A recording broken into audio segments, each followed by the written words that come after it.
하나님께서 오늘 우리에게 주시는 말씀은 구약 성경 예레미야서에 있는 말씀입니다. 예레미야서 7장 23절의 말씀인데요. 우리 하나님의 말씀을 같이 받들어 읽도록 하겠습니다. 시작. 오직 내가 이것을 그들에게 명령하여 이르기를 너희는 내 목소리를 들으라. 그리하면 나는 너희 하나님이 되겠고 너희는 내 백성이 되리라. 너희는 내가 명령한 모든 길로 걸어가라. 그리하면 복을 받으리라 하였으나. 하나님의 말씀입니다. 아멘. 자, 잠깐 기도하겠습니다. 주의 말씀이 선포되는 이 시간 전달자가 부족하기만 합니다. 성령께서 친히 말씀 가운데 살아 역사하셔서 오늘도 우리를 기가 막힐 수렁에서 끌어내 주시고 밝은 인생의 이정표가 될 말씀만이 선포되게 하여 주시옵소서. 예수님의 이름으로 기도합니다. 아멘.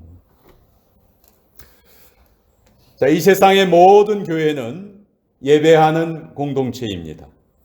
교회라는 이름을 단 이상 예배하지 않는 교회는 단 한 교회도 없을 것입니다.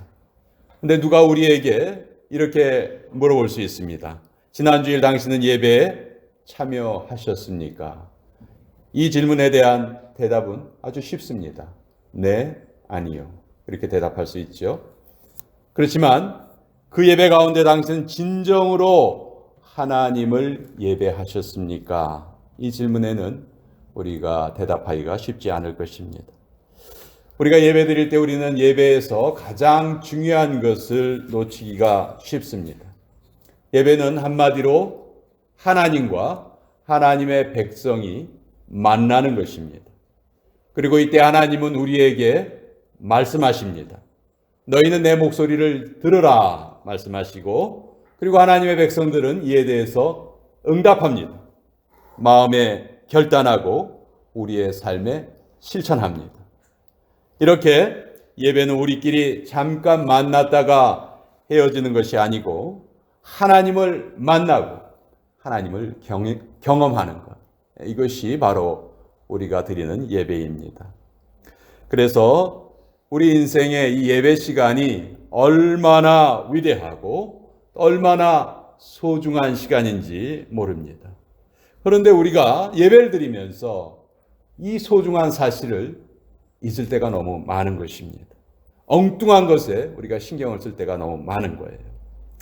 성경에 보면 하나님께서 우리를 하나님의 형상대로 지으셨다 말씀하셨는데, 이것은 여러 가지 의미가 있겠죠. 그렇지만 그 중에 하나의 의미는 우리가 하나님과 소통할 수 있는 존재라 하는 것입니다. 그것이 바로 우리가 하나님의 형상대로 지으심을 받았다 하는 의미죠. 그래서 우리가 하나님과 막힘이 없이 소통하는 시간, 이 시간이 바로 우리의 예배 시간입니다.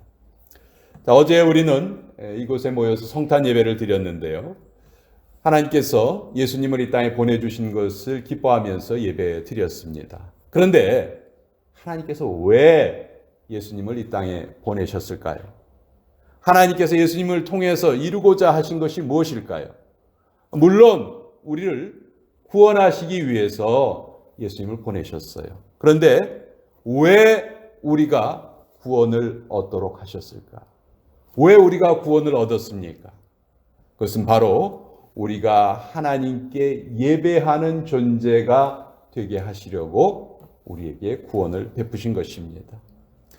우리가 불신자들에게 복음을 전하고 선교하는 이유가 뭡니까? 그들이 하나님께 드리는 예배를 모르기 때문에, 그들이 하나님께 예배를 드리지 않기 때문에, 그래서 우리는 복음을 전하는 것이죠. 예배가 존재하지 않기 때문에 선교가 존재하는 것입니다. 즉, 예배가 복음 전파의 목적이라는 것이죠. 선교는 이 땅에 임시적으로 존재하지만 예배는 영원히 존재합니다. 우리가 하늘나라에 가면 선교할 필요가 없어요. 그렇죠? 그렇지만 그곳에서도 우리는 영원토록 예배를 드릴 것입니다. 그래서 예배를 드린다는 것, 우리 하나님의 백성들에게는 가장 소중한 일입니다. 예배를 소중히 여기는 것은 예배의 대상이신 하나님을 소중히 여기는 것이고, 반대로 예배를 소홀히 여긴다는 것은 하나님을 소홀히 여긴다는 것이겠죠. 예배는 궁극적으로 우리보다는 하나님을 위해서 드려져야 됩니다. 만약 우리 사람이 예배의 중심이 된다면 그것은 무속 행위와 똑같습니다. 무당에게 굿하는 것하고 똑같아요. 오늘날 팽배한 사람 중심의 예배의 모습이 여러 가지가 있어요.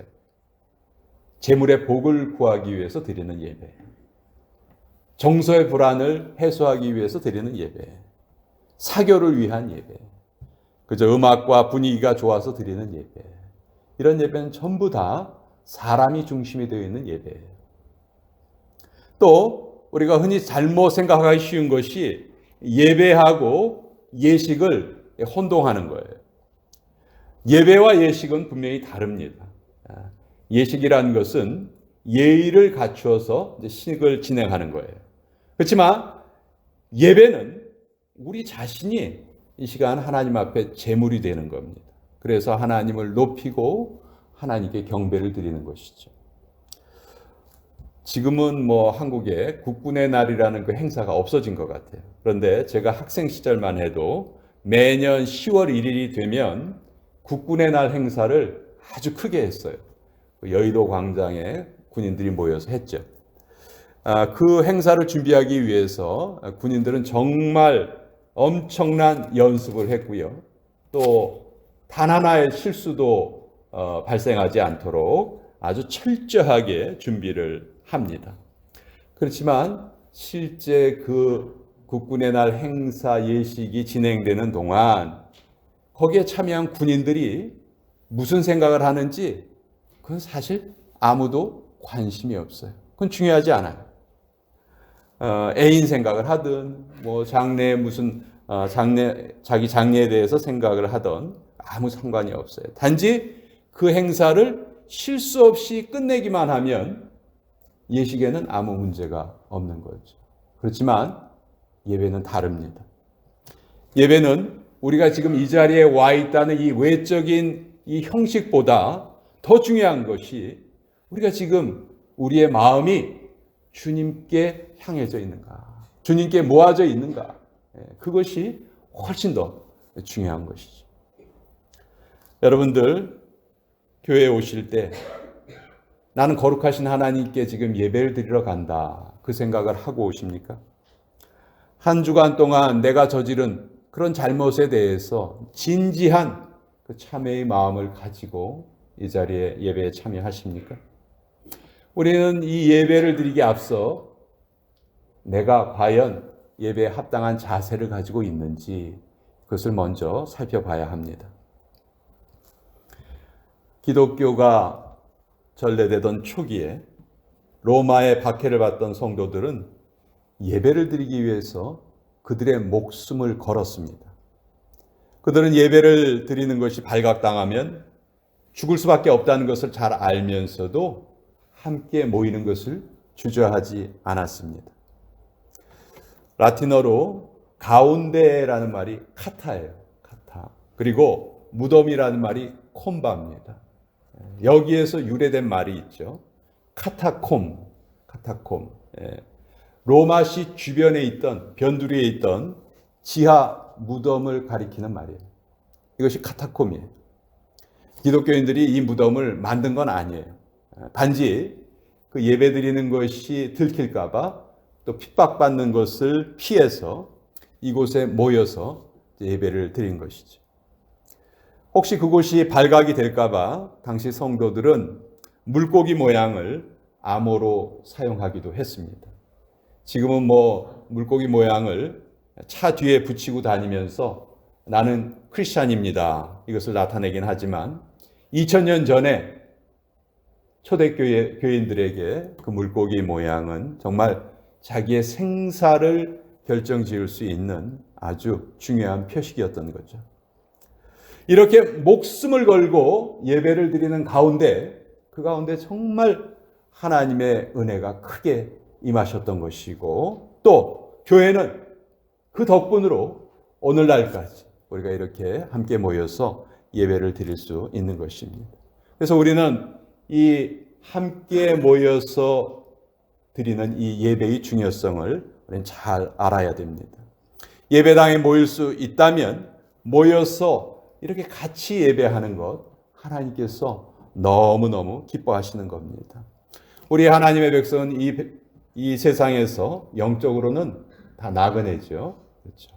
그래서 우리가 하나님의 백성이라면 첫 번째로 우리가 사모해야 할 집은 이 땅에 있는 것이 아니에요. 하늘에 있습니다. 그리고 이 예배당은 바로 하늘 집의 모형이 되는 것이죠. 그래서 여러분이 이 예배당에 출입하실 때마다 이 공간을 허락하신 하나님께 감사드리세요. 그리고 이 공간에서 우리의 믿음이 더 진실되게 성장할 수 있도록 여러분 기도하셨으면 좋겠습니다. 하나님께서는 우리가 예배드리는 이 시간에 우리들에게 감동을 주세요. 그리고 우리는 그때 변화되는 것이죠. 예배를 드리지 않으면 변질되고 부패돼요. 그렇지만 예배를 드리면 변화되고 우리는 새로워질 수가 있습니다. 예배를 통해서 새 힘을 얻을 수 있습니다. 용기를 얻을 수 있고 자신감을 얻을 수 있고 삶의 의욕도 우리는 얻을 수가 있습니다. 지금도 이 예배 중에 우리가 함께 모여있는 이 공간에 성령님께서 우리에게 역사하셔서 우리를 새롭게 변화시켜 가시는 것입니다. 그래서 예배를 잘 드리는 성도는요, 주님의 인격을 닮아가게 돼요. 우리는 예배 가운데 단 한 사람도 구경꾼이 되어서는 안 되고 또 구경꾼이 될 수도 없습니다. 우리 모두가 이 예배의 주인공이죠. 정말 여러분께 다시 한번 또 저와 여러분 모두에게 드리고 싶은 말씀인데, 예배를 예배답게 드리자. 그러면 예배가 얼마나 위대한 힘이 있는지 우리는 경험하게 될 것입니다. 찬송가의 멜로디는 모른다 할지라도 그 가사의 의미를 깊이 새기면서 저 찬송가의 가사가 나의 고백이 되게 해주세요. 그런 마음으로 여러분 찬송을 드리십시오. 말씀을 들으실 때에도 그 말씀이 바로 오늘 나에게 주시는 말씀이다 생각하고 집중해서 들으십시오. 오늘 우리가 읽은 본문에 보면 하나님께서 말씀하시기를 너희는 내 목소리를 들으라. 그리하면 나는 너의 하나님이 되겠고 너희는 나의 백성이 되리라. 이렇게 약속을 해 주셨죠. 저도 여러분과 똑같은 한 사람의 성도입니다. 그렇지만 이렇게 강대상에 설 때에는 말씀의 선포자로 서게 되죠. 저는 이 강대상에 올라오기 전에 꼭 드리는 기도가 있습니다. 하나님께서 이 강대상의 주인공이 되어 주시옵소서. 저 홀로 이 자리에 있게 마시고 저와 함께 하시고 저를 붙들어 주시고 저를 사용해 주시옵소서. 꼭 이 기도를 드리고 이 자리에 섭니다. 유명한 존 파이퍼 목사님이 이런 말을 한 적이 있어요. 이 우주에는 아주 두 가지의 커다란 열정이 있다.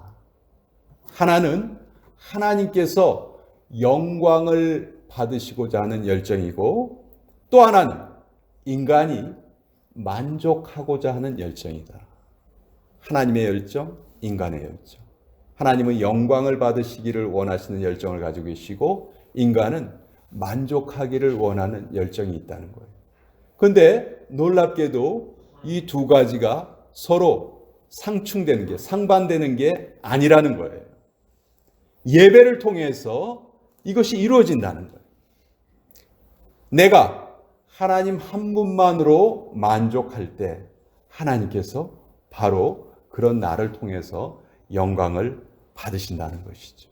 이렇게 예배는 하나님의 열정과 나의 인간의 열정이 만나서 만족이 일어나는 시간이에요. 그래서 우리는 예배를 정말 소중하게 여기고 하나님께서 찾으시는 진정한 예배자가 되어야겠습니다. 우리가 코로나 이 대유행이 벗어난다고 해도 교회가 아마 과거와 같은 그런 모습을 가지지는 못할 것이다. 그런 말도 많이 합니다. 그렇지만 저는 이러한 때일수록 교회가 본질을 되찾아야 된다 생각을 합니다. 언젠가 우리에게 교회 건물도 허락되지 않고 또 이런 모임도 허락되지 않고 또 기존의 예배 형태가 다 없어지는 그런 때가 올지도 모릅니다. 그때에도 과연 나는 하나님 앞에 예배자로 설 수 있는가? 우린 정말 진지하게 내 자신에게 물어봐야 돼요. 앞으로 우리가 살아가는 이 세상 안타깝게도 영적인 혼탁이 심해지면 심해지지 더 나아지지는 않을 것입니다. 그래서 우리는 지금까지는 환경이 우리에게 맞춰지기를 기도해 왔지만 이제부터는 좀 다른 기도를 해야 될 것 같아요. 환경이 변하지 않아도, 아니 오히려 더 나빠진다 해도 나는 주님 앞에 예배자로 서겠습니다. 이 환란이 변하지 않아도 나는 계속 예배자의 자리를 지키겠습니다. 이 현실과 내가 가진 문제가 해결되지 않는다 할지라도 나는 여전히 주님을 예배하겠습니다. 이것이 바로 팬데믹 이후를 준비하는 우리의 기도가 될 것입니다. 오늘 여러분들께 주일 예배 헌신 서약서를 나눠드렸어요. 종이 한 장에 똑같은 내용이 2번 적혀 있습니다. 잘 읽어보시고 이름을 적으시고 서명을 하셔서 반을 접으셔서 하나는 여러분이 보관하시는 거예요. 여러분의 성경책 가운데나 아니면 여러분 눈에 잘 띄는 곳에 그것을 보관을 하시고 나머지 반쪽은 교회에 제출해 주세요. 이 서약은 저하고 하는 것이 아닙니다. 여러분이 하나님과 하시는 거예요. 내가 오늘 주일 예배를 참석하지 못해도 충분히 하나님께서 이해해 주실 만한 이유가 있다. 그러면 여러분 얼마든지 예배에 참석 못하셔도 돼요. 저는 여러분이 내가 그 예배 자리에 있느냐 없느냐 이것만 따지는 그런 예배 중독자가 되기를 원하지 않습니다. 다만 지금 우리가 예배드리는 이 모습은 흐트러져 있어요. 그리고 분명히 더 나아질 수 있어요. 그렇기 때문에 저는 2022년을 맞이하면서 여러분과 함께 이 결단을 하기를 원하는 것입니다. 우리 새해를 맞이하면서 다시 한번 전심으로 우리 예배를 드리는 예배자가 될 수 있도록 우리 자신을 좀 결단을 했으면 좋겠습니다. 그럴 때 우리는 하나님의 임재와 또 새로운 은혜와 기름 부으심을 우리 모두가 함께 경험하게 될 것입니다. 이런 은혜가 저와 여러분 모두에게 충만히 임하시기를 간절히 축원드립니다. 기도하겠습니다. 주님, 하나님께서 우리를 위해 존재하시는 것이 아니고 우리가 하나님께 예배하기 위해서, 예배드리기 위해서 우리가 이 땅에 존재합니다. 예배는 우리에게 주어진 가장 신성한 의무이고 또한 가장 복된 은혜입니다. 앞으로도 주일에는 예배를 최우선으로 살아가게 하여 주시고 예배당의 예배가 우리의 삶의 예배로 이어져서 큰 열매를 맺게 하여 주시옵소서. 예수님의 이름으로 기도합니다. 아멘.